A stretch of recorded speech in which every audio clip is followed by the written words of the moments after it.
A very good evening to everyone. Welcome to ULTV Study Abroad 101 live sessions. Things are picking up across the world, and we will also pick up from where we left in our last session, that is UK application. We heard a lot of questions from you guys, and that's why we have Aritra Goshal today with us to help us to understand how to ace your application for the UK universities. Welcome, Aritra. How can I ace it? But yeah, I give some tips and advice. But yeah, thank you very much for calling, Shafali. Yeah, thank you. And I'll tell you a little bit about Aritra. So Aritra is founder and managing director of One Step Global, a graduate from University of Sheffield, an expert in overseas education, service delivery, and strategic management. And it's not just that. He has worked across continents with Fortune 500 companies. So Aritra, I have a question for you. Yeah. Like, you have a vast experience, you've worked across the continents. What made you start One Step Global? And how are you helping international students? Because what I understand that you're connected with the major universities across the world. So we started One Step Global around in 2018. So it's a very new organization, and the reason we we felt this that a lot of global universities want to start their India operations. So we are a market entry firm. We help universities and colleges to set up their India operations, India offices in India and South Asia. Saying the way we help these universities is that we hire dedicated resources for getting their work done in India and in South Asia. So all recruitment activities, applications, admission activities, events, everything is taken care by the individuals who work for these institutions. And One Step Global actually helps them in their career, in how they want to represent their universities and everything. So this is a model, and the model is simply put that we are their legs and arms in India, and we want them to grow so that we also grow simultaneously. Right. And as you have mentioned that you're connected with all these universities, you help them how to set up in India. I'm sure you know the in and outs about how to get into a university because you yourself as an UK alumni. Yeah. What is this whole hype with UK, and what is this whole hype with regards to the application process? Like we get so many questions in regards to this. I mean, look, these guys were there for 300 years, so you can't deny the hype, right?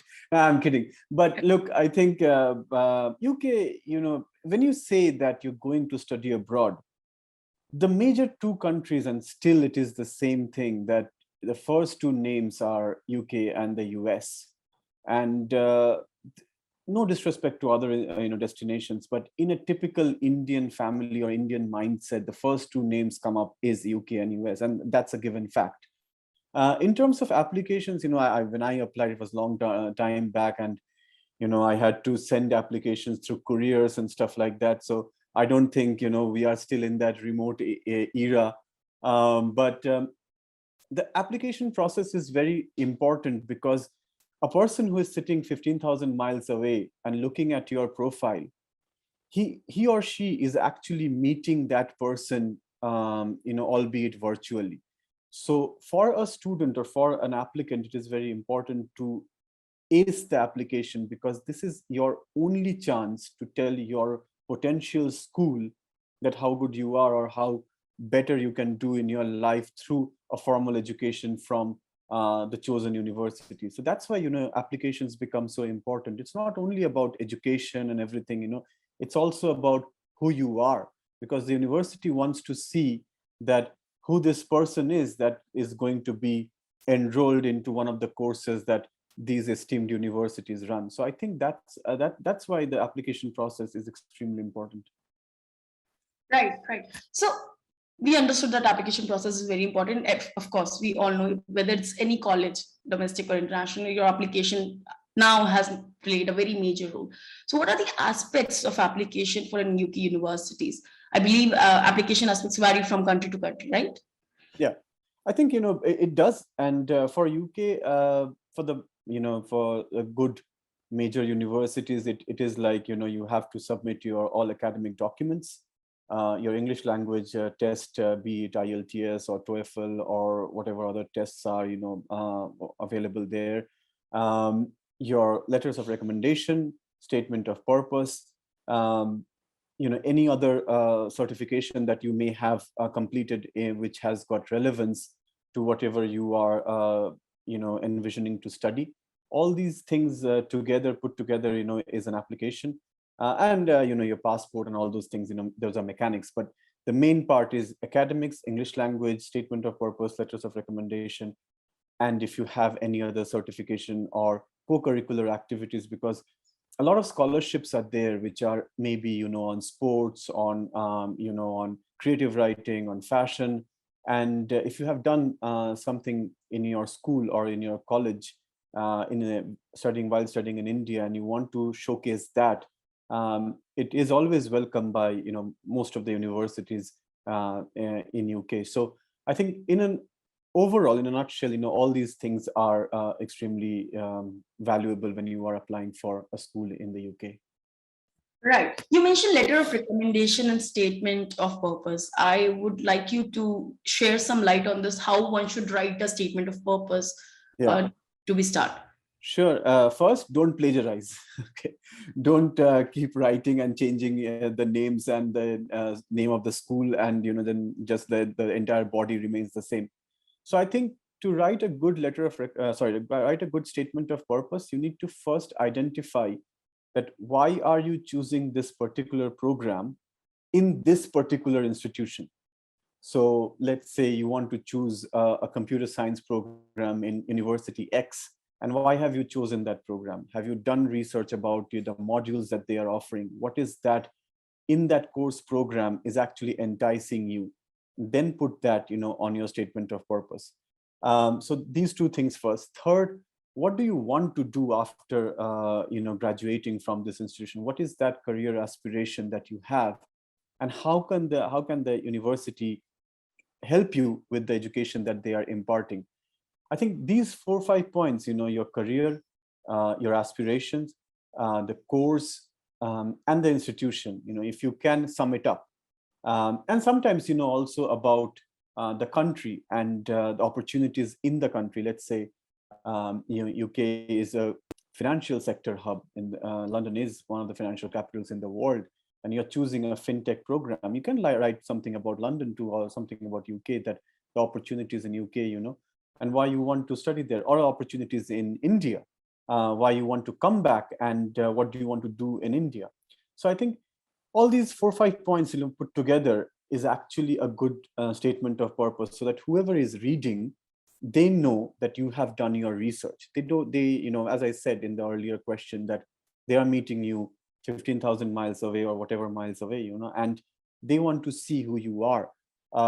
And one more thing, that why do you think that you will be a good fit? That is a very important question, because you have done your research and because you know yourself and your aspiration. If you can put it down, that what do you think that it is, you are going to be a good fit in that classroom, will be mighty helpful for the admission officer or the admissions team sitting in the UK. Right. Well said. And I'll come back to that letter of recommendation. Yeah. But let's take a step back. It's a question that I usually ask with every panelist and speaker who join us, because I think it's very subjective and everyone shares a new point for the student. How to select a right university? Yeah, I think this is I'll answer this a little differently. Sure. First, select the right course. That is the most important thing. Sometimes what we do is we go on to Google, or we go on to these ranking websites, and rankings is a great thing, great indicator. But what we do is we select an university, and then we start looking at the program. Does this university do all these programs or not? I think that is the wrong way of looking at any institution. First, choose your program, because nowadays, even where it calls data analytics to a data science to business analytics, every program has a different output.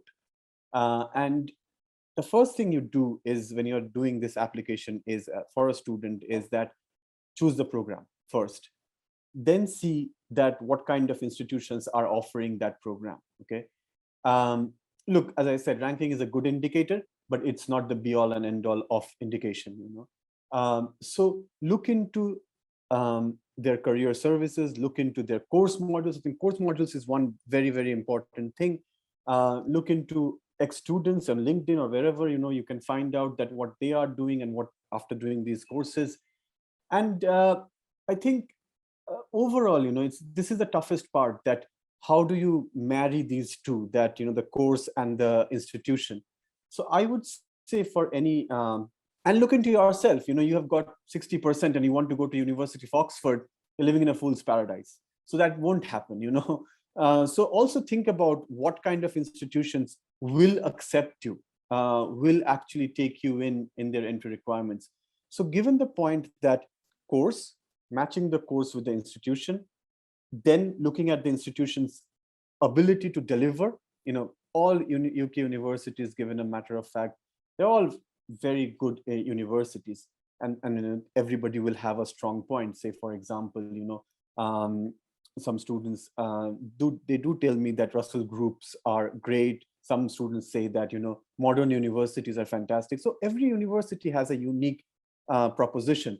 So look into that unique proposition, do your research, and then the last point is think that where you can be accepted, you can apply to Oxford, Cambridge with whatever percentages you have. You may not be able to crack that application. So be realistic wherever you can get in. So I think these 3 points, if you can, look into in your research, that will give the answer rather than, and I did this mistake, I chose first the universities. And I'm not saying I had a bad experience. I had a great experience, great time, but I just got lucky. But if we choose the program first, like in Delhi University, we say that, St. Stephen's has a great program, Hansraj has a different program, which is fantastic. Everywhere in the world is the same thing. Some colleges will be fantastic at certain things. Some universities will be, good at certain things. So you have to analyze and research that which university is good at which program you're choosing. Am I audible? Because I'm just You're audible. Okay, all right. There is some Okay. glitch, but it's working well. Yeah, your voice is coming. Don't worry. Okay, all right. So I think if a student can, typically research on these lines, then it's better for the student to, rather than, going on to ranking websites and choose 5 institutions that are top on that rankings. So I think this is the way, to do the choice, rather than going into Google and saying top 5 institutions in UK. You will find all those Oxford, Imperial, Cambridge, all those brilliant institutions. So yeah, I think this is the way you should do it. Right. So the parameters that you have mentioned, they all are right. Your education, marks are important, which course you want to go. That's really important. And all our experts have shared the same information. Just don't go by ranking, see which university, which course is the right fit for you guys. So yeah, and good story. So you selected just by the university name? Yeah, because, the information was not that vastly available. I went in 2007, the internet was there, but it's still, we used to go to British Council and find out what, and take those big, thick books, but now for students who are doing the research, information as it is at your fingertips. So, it's not that information is not available. So choose the information correctly and trust. And I think also, it's a great thing that there are social media platforms. So people start, looking into ex-students through LinkedIn or through, a lot of universities are bringing their alumnus into the market. Talk to them, because if you can talk to those guys, horse's mouth, they can tell you, unbiased opinion. And talk to the university representatives who are based in India, because I'll tell you what, honestly, being one and working with several university representatives across my life, we do tell the truth. We're not sales guys, man. We don't get commissions and all those things. So if you want to talk to the university representatives who are present in India, that's a great source of information. They will tell you the true story.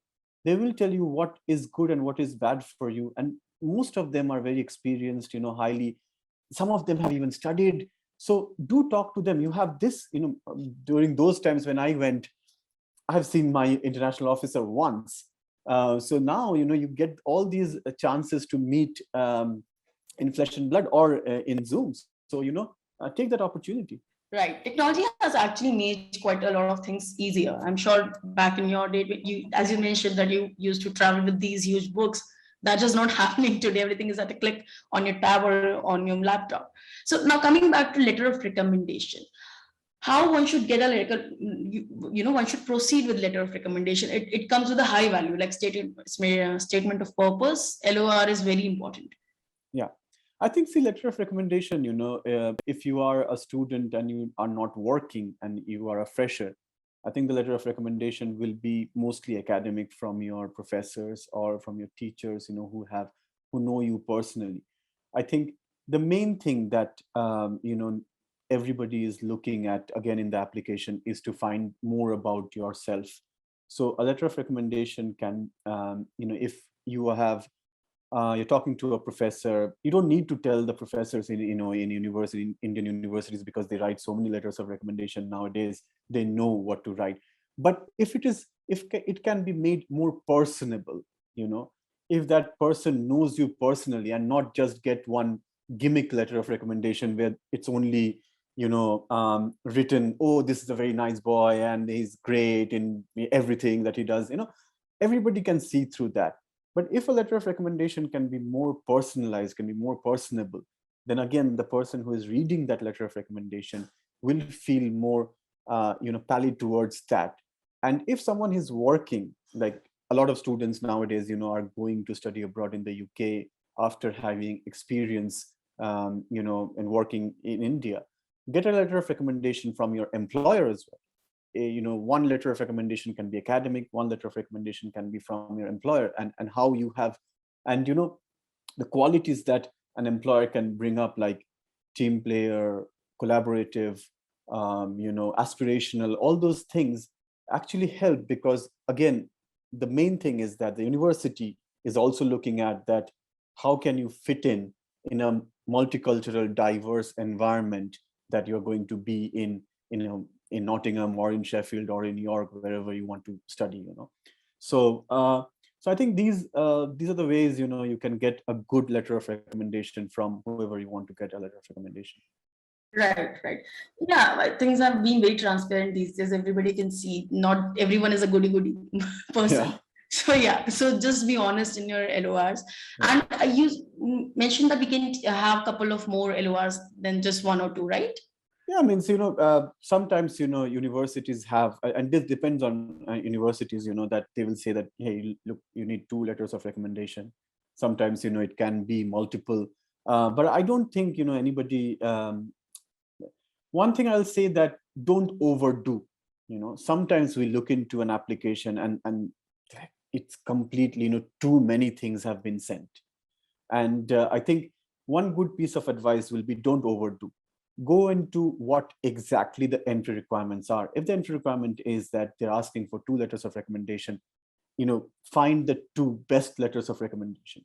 If they're saying that, hey, look, too academic, too professional, then that is how you should proceed. But if they've asked for 2 and you have sent 8, you're just making that, poor admissions of officer to go through all the 8 letters of recommendation. So I think don't overdo, don't, and that actually shows a little bit of desperation, that, you're desperate to actually get in. And that may not be a very good idea all the time. So look into the entry requirements that your individual university, the chosen university that you are going to apply, and then apply with the letters of recommendation. Right. Also, a lot of students, go on the back step when it comes to write an essay. Right, just radio abroad essay. So I'll ask you a personal question over here. Yeah. Did you also write an essay? Look, we did, and at that time, we had to, because, as I said, that it's careers, right? You can't even have a interview or whatever.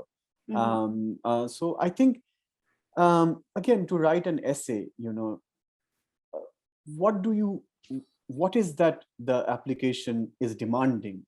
That is very important to understand. The application is demanding that, tell a story about yourself. Why am I going to take you? Why am I going to give you this particular seat? So I think, again, tell something about yourself, and why you should be a good fit in this particular program. Let's say you're choosing a top 10, UK institution. They must be having, hundreds of students who may actually have the same entry requirement as you have. So everybody has scored a 90%, and so have you. But why should they take you and not take person C or person B?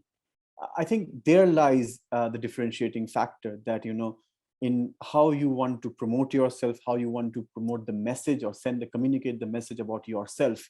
So the essay should be more personalized, aspirational, knowing about, well-researched, well-thought, rather than, again, copying it from Google, the best essay for, university application, and then you take a one para, second para, third para. So don't do it, because everybody, just don't think that the admission officer is not going to understand, because they will.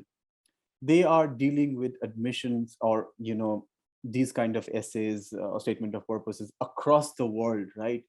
It's not only India that they are receiving applications from. So as soon as they start reading, they will find out that you have copied and pasted some from somewhere. So don't do that.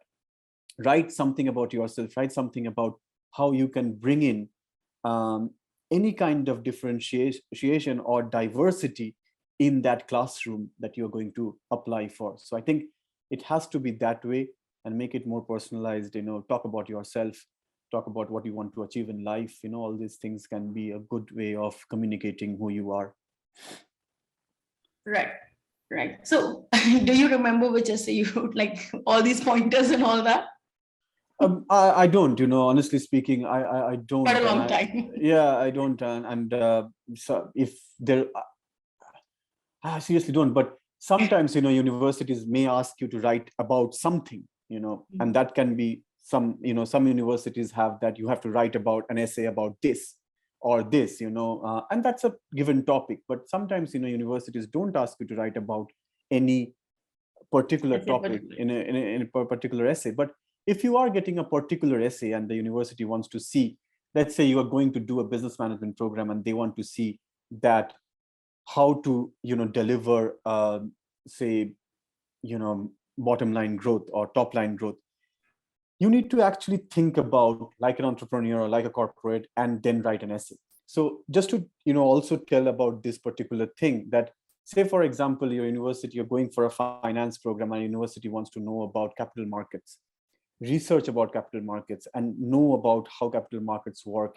derivatives, how the stock prices work, trading works, and then write an essay on the basis of your research done. But the main thing about UK education, at least I can tell you that in India, what happens is that you open up 3, 4, 5 books, okay, and you start copying from one book, second book, third book, fourth book, and you make a nice essay, But in the UK, what they are actually asking is, what do you feel? So whenever you are going, I studied something very close to politics and economics, and what I learned from there is not, and it was nothing to do with plagiarism or anything, it's only about that.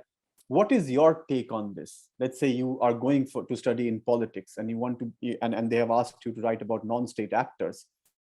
What is your take on that? So your personal take on any essay that a university is asking is the most important part in that particular essay. And if it's a given topic, you can do your research, that's well and good. But your take, whatever you've understood after studying, is very important. And this is a prelude to the studying or to the academic experience that you are going to, actually experience there. Right. I also have one more question that I ask all the speakers is, what's the ideal time to start focusing on your application? Like, I understand it's always better to start early, but still. 12 months, a year back.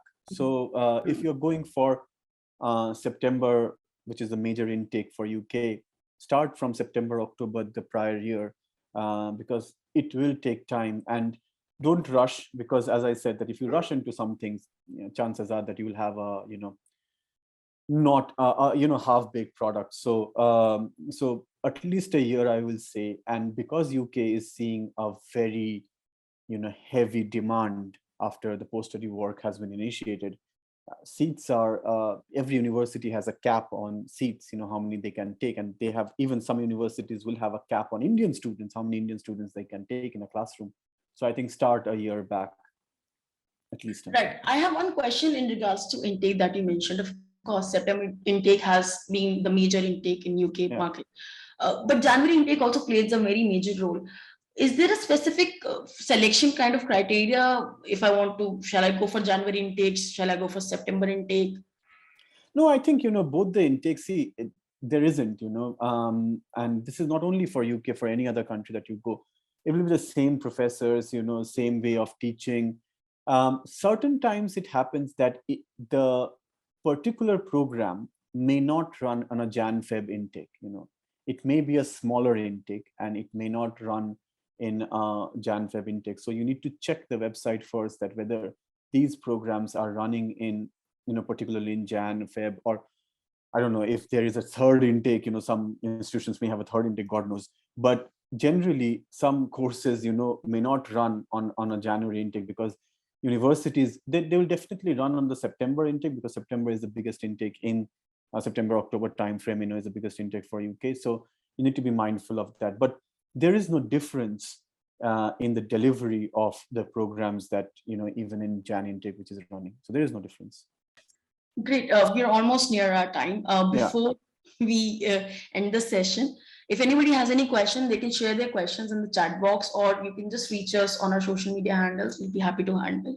We'll be coming next Friday with a webinar with subject related to Ireland, how Ireland is a dream destination for study abroad, And before we end, Aritra, do you have any golden words for the students who want to apply this year in 2022? Yeah, means, great time to go for UK education. As an ex-student of particularly UK, I can tell you that it's a great country. It's a brilliant country.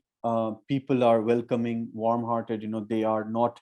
They're going to. There's a lot of Indian, diaspora is there. But one thing I just want to tell Indian students, that hey, look, have fun. Indian students have a major challenge, is that the day they land, they want to always get a job, and they will start working part-time, this, that. I know that you've taken a personal loan or an education loan, or, you've taken money from somewhere and you need to repay that. Look, all these are fine, but have fun, it's your education, and study hard, and experience United Kingdom, because the country, and that's where you can get a job. If in a job interview, if you have not experienced United Kingdom, they will not be taking you for or selecting you, because this is the last part, and Indian students will understand this, that if you are only sticking with, I've come from Hyderabad, or I've come from Delhi, and I'm going to stick with only Delhi guys or Hyderabad guys, and I'm not going to mix with anybody else, that's the first problem that Indian students have. So get out of your comfort zone, meet with other students who are coming from different parts of the world, network with people, because this is how you will grow as an individual. And when you go for that job interview, believe you me, that is the main criteria. When you go for a graduate route or a graduate employment, that's the main criteria for you getting selected above someone else. So look, have fun, make new friends, enjoy your time in the UK, and study hard, but enjoy UK too. So that's what. Very well said, Aritra. And actually, this is very important to have a cross-cultural reference, and we should always be open to networking and everything. And of course, fun element is also very important, because not everything is theoretical across the borders. Yeah. So on this note, we'll just wrap up today's session. And thank you so much, Aritra, for joining us. Thank you all the attendees who joined us. Thank you so much, guys. Have a great day. Thanks. Bye. Bye-bye.